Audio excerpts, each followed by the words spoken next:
आरिफ हबीब साहब, आपको पहले तो बहुत मुबारक हो पीआईए के इस कामयाब अमल से गुजर के और उसको पीआईए की जो प्राइवेटाइजेशन के नतीजे में उसको हासिल करने को। बहुत अच्छा प्रोसेस था और आपकी कामयाबी भी बहुत अच्छी थी। आपने बिड्स को compete किया और दूसरे पे भी टब्बा साहब का ग्रुप बड़ा एक ऑनरेबल ग्रुप है, सही से मुकाबला हुआ।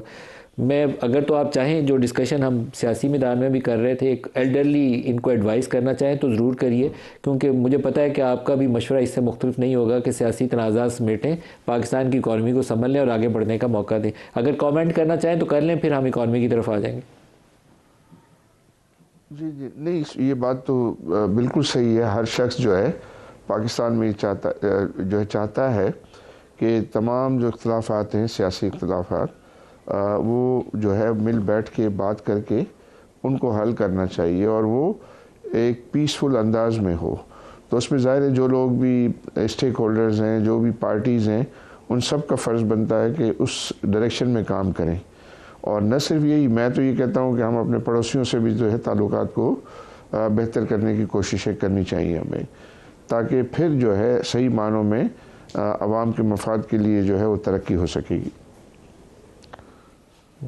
आरिफ साहब, मैं एक आपको बीइंग जर्नलिस्ट बाज़ चीज़ों के ऊपर हम सवाल तो कर सकते हैं, लेकिन यहाँ मशवरा भी देना चाहूँगा। हो सकता है कि ये छोटी सी एक कोशिश हो, लेकिन आपकी कोशिश हो सकता है पाकिस्तान की मदद भी करने में काफ़ी मुआवनत फराहम करे। आरिफ हबीब साहब, मोहम्मद अली टब्बा साहब, AKD साहब, कुछ और बड़े बड़े कारोबारी शख्सियात को साथ शामिल कर लें।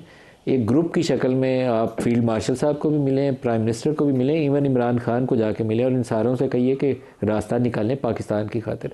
आपकी कई, आप गैर सियासी लोग हैं, आपकी कई हुई बात में वज़न होगा, हो सकता है कि चीज़ पाकिस्तान के मसाइल का हल बन जाए। जी, आई थिंक तजवीज़ ठीक है ये, और इसमें हम डेफिनेटली अपने ग्रुप में इसको जो है वो डिस्कस करते भी हैं और मज़ीद भी करेंगे इसको। बहुत शुक्रिया आपका इसको कंसिडर करने के लिए। और अगर आप इसको आगे लेके चलें तो मेरे ख़्याल में कोई ऐसी हमें शख्सियत चाहिए जो ये मुख्तलिफ लोग पोजीशंस लेके बैठ गए हैं ना, सिर्फ इनको पोजीशंस को नरम करते हुए मुफाहमत की तरफ ले जाने के लिए, और आप जैसे लोग इसमें रोल अदा कर सकते हैं। सर, पीआईए की प्राइवेटाइजेशन पे आ जाते हैं। 135 तक गया, 100 अरब की रिज़र्व प्राइस थी और आपने बड़ा एग्रेसिवली उसको बिड किया, कम्पीट किया। क्या पोटेंशियल आपको नज़र आता है पीआईए में? देखिए, एक तो पाकिस्तान जो है 250 मिलियन की पॉपुलेशन है। फिर हमारे पास जो है इसमें बहुत अच्छे प्रोस्पेक्ट्स हैं कि रिलीजियस ट्रैवलिंग जो है वो एक कैप्टिव मार्केट है। हमारे नॉन रेजिडेंट पाकिस्तानीज़ अभी 14 मिलियन के करीब जो है नॉन रेजिडेंट पाकिस्तानीज़ हैं जो बाहर जो है वो काम कर रहे हैं। और अगर उनकी फैमिली को हम साथ मिला लें और 5 की फैमिली को भी हम करें तो कोई 7 करोड़ जो है ऐसे मुंसलिक हैं लोग इनसे कि जो नॉन रेजिडेंट पाकिस्तानीज़ के साथ हैं, तो उनकी भी अक्सर ट्रैवलिंग रहती है।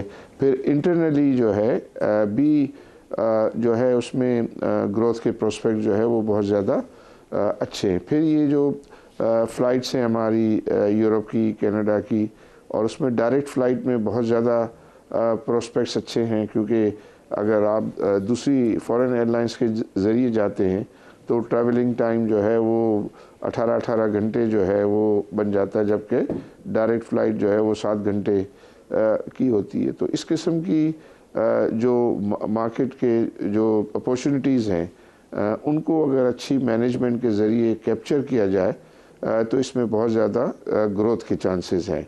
और इसी वजह से इसमें जो है कंपनी के अंदर जो है वो काफ़ी बड़ी कैपिटल जो है वो कमिट हुआ है, ताकि जो मकसद है, मकसद ये होना चाहिए कि एयरलाइन की सर्विसेज को आवाम के लिए बेहतर बनाया जाए।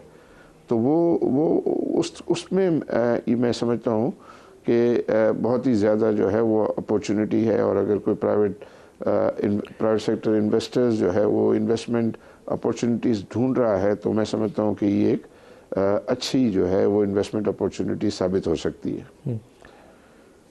आरिफ साहब, जो बड़ी मेरी दिली ख्वाहिश है कि पीआईए के पास एक नए जहाज़ का बाकायदा फ्लीट हो, जैसे एमिरेट्स के पास है। किसी ज़माने में PIA से एक जहाज़ गया था, एमिरेट्स की बुनियाद डाली गई थी। आज हमारे पास 18 जहाज़ जो चलते हैं वो भी मांगे तांगे के लीज़ पे लिए हुए हैं और बहुत बुरी हालत में। उनकी सीटों पे आप कराची तक सफ़र करें तो कमर दर्द करती है। तो नए जहाज़ आएँ, बोइंग आएँ, एयरबस आए, जो भी आप लें, लेकिन मॉडर्न किस्म का फ्लीट हो। यहाँ से London, Frankfurt, New York direct flight से लाएँ। कुछ इस तरह का प्लान है? कुछ रोशनी डालें।